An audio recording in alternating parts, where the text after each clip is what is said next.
ada manfaatnya.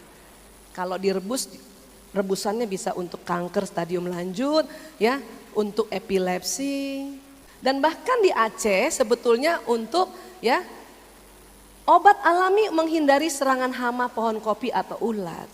Ganja gini, dia daunnya berjari-jari, tingginya antara 1,5 meter sampai 2 meter gitu. Bahkan dulu batangnya bisa dibikin kain dan kertas. Kalau sekarang undang-undang kita untuk negara kita semuanya daunnya, batangnya, bijinya sudah masuk narkotika golongan 1. Di Indonesia ganja yang disalahgunakan kalau dijualnya eceran biasanya dibungkus koran seperti ini atau kertas coklat bungkus nasi.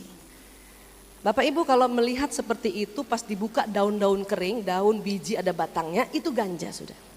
Dulu saya sudah dokter tapi tidak ada seminar seperti ini. Saya lihat di kamarnya Sahril ada ganja, waktu saya tanya apa ini, dia bohongi saya.